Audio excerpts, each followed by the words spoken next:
Hello दोस्तों, स्वागत है आदित्य जी के क्लासेस में और मैं अनिल कुमार पांडे। और बिल्कुल दोस्तों, आपके लिए आज स्पेशल एक वीडियो जो कि बिहार स्पेशल वीडियो है आपके लिए लेकर आया हूं। और मैं आपको बताया भी था कि सप्ताह में एक वीडियो तो मैं बिहार स्पेशल जरूर ही लेकर आऊंगा। और आज का स्पेशल का टॉपिक क्या है, आपको बिहार की भाषाएं और बोलियां जो कि बार बार परीक्षाओं में पूछी जाती है। तो ये खास करके बिहार लोक सेवा आयोग की जो कंबाइंड परीक्षा है उसके लिए, सचिवालय सहायक के लिए या फिर SSC से और भी परीक्षाएं बिहार की ली जाती है, उन सभी के लिए ये टॉपिक महत्वपूर्ण है। लेकिन इससे पहले कल मैं एक वीडियो आप लोगों के लिए बनाया था और वीडियो को डाला भी था आपको, और बहुत ही महत्वपूर्ण वीडियो था। बिल्कुल दोस्तों, बिहार की भारत की फसलें जहां पर है सो भारत की फसलें, कितने तरह की फसल यहाँ पर बोई जाती हैं, यहाँ पर रोपी जाती है, काटी जाती है, वो फसल था। और फिर है सो उस संदर्भ में आपको है सो राज्य, किन राज्यों में सर्वाधिक इन फसलों का उत्पादन होता है, उस संदर्भ में वीडियो था। तो बड़े ही महत्वपूर्ण वीडियो थे। तो चलिए, उस संदर्भ में केवल 5 प्रश्न आपको लेकर आए हैं। चूंकि उससे 2500 प्रश्न आपको बन सकते हैं और परीक्षाओं में पूछे जाते हैं, तो केवल 5 प्रश्न आपके लिए बोर्ड पर आप देखेंगे। निम्नलिखित में से कौन एक खरीफ की फसल नहीं है? A चावल, B सरसों, C मक्का और D कपास। बिल्कुल आपको जानना चाहिए। क्वेश्चन नंबर 2, निम्नलिखित में से कौन एक रबी की फसल नहीं है? A जौ, B गेहूं, C मटर और D bajra.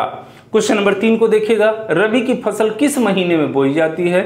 A June July, B September October, C मार्च अप्रैल और D अक्टूबर नवंबर में। क्वेश्चन नंबर 4 देखिएगा, सोयाबीन का सर्वाधिक उत्पादन किस राज्य में होता है? A Uttar Pradesh, B Madhya Pradesh, C Punjab, D Gujarat. Question number 5, तंबाकू का सर्वाधिक उत्पादन किस राज्य में होता है? A Uttar Pradesh, B Karnataka, C Bihar और D आंध्र प्रदेश। तो बिल्कुल दोस्तों, अगर आप वीडियो को देखें तो इन सभी प्रश्न को हल तो इजीली करेंगे ही। यदि आप है सो वीडियो नहीं देखें तो जरूर से जाकर वीडियो को देखिएगा। चलिए हम लोग आगे बढ़ते हैं और हम लोग अपने मूल टॉपिक की ओर बढ़ते हैं। और हमारा जो है सो बिहार की भाषाएं एवं बोलियां। अब इसमें आप देख सकते हैं कि भाषाएं कितनी बिहार में स्थानीय भाषाएं हैं। तो मगही है, भोजपुरी है, मैथिली है, अंगिका है, बज्जिका है। ये यहाँ पर 5 भाषाएं जो हैं सो हमारी बिहार की स्थानीय भाषाएं हैं। प्रश्न में अनेकों बार पूछा जाता है कि इनमें से कौन सी है सो बिहार की भाषाएं नहीं है, तो ये 3 डाल दिया जाता है, 1 नहीं होता है। फिर दूसरा है कि ये अगर मगही भाषाएं हैं तो मगही भाषा किन क्षेत्रों में, बिहार के किस जिले में ये भाषाएं बोली जाती है। आप देख सकते हैं पटना, नालंदा, गया। बिल्कुल दोस्तों, आपको मैं यहाँ बताना चाहूंगा, जैसा कि शब्द से मगही आप देख सकते हैं, ये कहाँ हमारे भारत में 16 महाजनपद होते थे, लेकिन उनमें से 3 महत्वपूर्ण जो महाजनपद था वो हमारे बिहार में था, मगध, लिच्छवी और आपको है सो अंग। बिल्कुल दोस्तों, ये आपको है सो मगध, ये मगध क्षेत्र, पटना, नालंदा, गया, ये सभी मगध क्षेत्र के रूप में जाने जाते थे। और जैसा कि आप जानते हैं कि मगध क्षेत्र की राजधानी है सो प्रारंभिक राजधानी राजगृह या राजगीर थी, बाद में है सो स्थानांतरित होकर पटना अर्थात पाटलिपुत्र को राजधानी बनाया गया था। तो ये देखिए, मगध जनपद में मगध ही परिवर्तित स्वरूप मगही के रूप में जाना जाता है। पहले ये जो है सो मगध जो क्षेत्र जो था हमारा प्राचीन जनपद था, वहां पे मगधी के नाम से वह भाषाएं थी, जो भाषाएं बाद में परिवर्तित होकर मगही के रूप में जाना गया। तो ये महत्वपूर्ण आपको इसलिए है कि ये क्षेत्र पूछा जाता है कि मगही भाषा निम्नलिखित में से किन क्षेत्रों में नहीं वहां की भाषा है, तो उसमें और सब ऑप्शन डाले जाते हैं। इसलिए आपको ये जानना जरूरी है कि पटना, नालंदा और गया। तो चलिए इस संदर्भ में देखिए, भाषा के विकास में जो जिन व्यक्तियों का महत्वपूर्ण योगदान है उसमें लक्ष्मी नारायण पाठक हैं, हरिहर पाठक हैं, बाल गोविंद है, जय गोविंद दास और भी बहुत सारे लोग हैं जो कि हैं, लेकिन कुछ ये महत्वपूर्ण व्यक्ति हैं। चलिए हम लोग आते हैं दूसरा, भोजपुरी। काफी व्यापक क्षेत्र में भोजपुरी बोली जाती है, ना केवल हमारे बिहार में बल्कि उत्तर प्रदेश में। और उत्तर प्रदेश की बात क्यों करें, ये तो है सो विदेशों में भी बोली जाती हैं, जैसा कि आप जानते हैं। बहुत सारे हमारे देश में, मॉरिशस में, जानते हैं कि मॉरिशस में है सो वहाँ की भाषाएं जो है सो भोजपुरी ही हैं। तो चलिए हम लोग भोजपुरी को देखते हैं। और भोजपुर का देखिए कहाँ है, भोजपुर, रोहतास, छपरा, सिवान, गोपालगंज, पूर्वी एवं पश्चिमी चंपारण।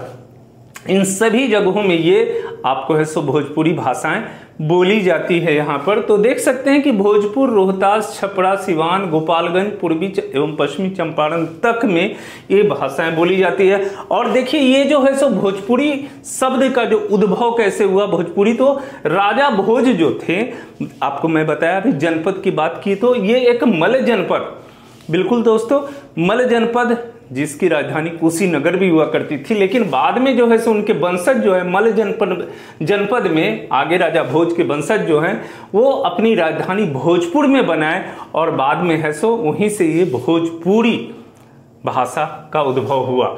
आप इसमें महत्वपूर्ण देख सकते हैं भिखारी ठाकुर, बहुत चर्चित इनका जो है सो नाटक होता था और बहुत चर्चा में रहा। तो ये भोजपुरी भाषा के रूप में इनका जो है सो नाट्य होता है।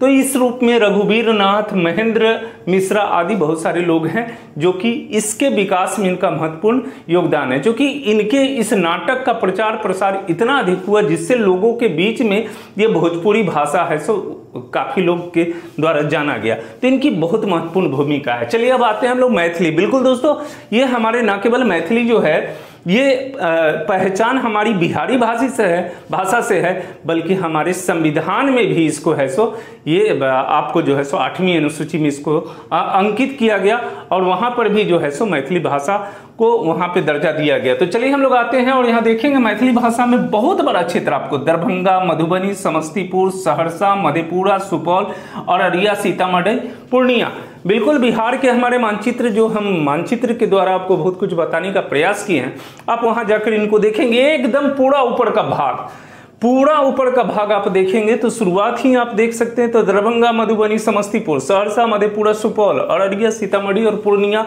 लगभग है सो आपको पूर्व के भाग तक आपको जो है सो हिमालय से सटे हुए पूर्व तक के भाग पूरे हैं सो मैथिली भाषा से ये है सो मैथिली भाषा वहां बोली जाती है, इसलिए बड़े महत्वपूर्ण है आपको।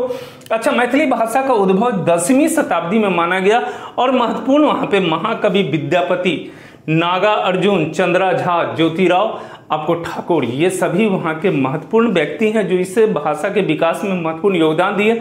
और एक और चीज यहाँ पर हम बताना चाहेंगे कि आपको है सो इस मैथिली भाषा के लिए एक पृथक लिपि की रचना की गई थी जिसे है सो मिथिलांचल या फिर तिरहुता लिपि भी कहा जाता था। आपको इसके लिए जो एक अलग लिपि का निर्माण किया गया था। चलिए हम लोग आते हैं, तो यहाँ पर आपको है सो किन किन क्षेत्रों में ये भाषाएं बोली जाती है इसको जानना जरूरी है।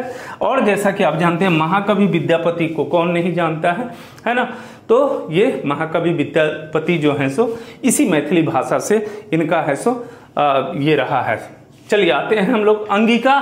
बिल्कुल दोस्तों, अभी हम जनपद की बात भी किए हैं, तो अंगिका हमारे बिहार में 3 महाजनपद, एक मगध, दूसरा वज्जिका और तीसरा जो है सो अंग, ये तो यही अंग जो है सो अंगिका के नाम से भाषा वहां अंग में जो है सो अंगिका भाषा बोली जाती थी। और मूल रूप से अगर बात करें तो ये भागलपुर की भाषा है और अंग जनपद भी भागलपुर में आपको है सो था। अब यहाँ देखिए कि इसका है सो ये भाषा किन किन जगहों पर, तो जमुई, लखीसराय, मुंगेर, बेगूसराय, खगड़िया।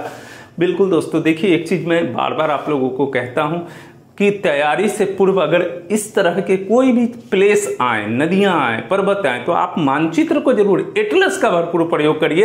एटलस वहां पे खोल के रखिए, एटलस में ये सारी चीजें दिखेंगे तो आपको क्या होगा कि आपका वहां पे कॉन्सेप्ट एकदम क्लियर हो जाएगा कि ये भागलपुर कहाँ है, जमुई कहाँ है, लखीसराय, मुंगेर, बेगूसराय कहाँ है, और आपको क्लियर हो जाएगा कि गंगा के किनारे के ये सभी जो है सो आपको प्लेस हैं और भागलपुर के आसपास ही हैं।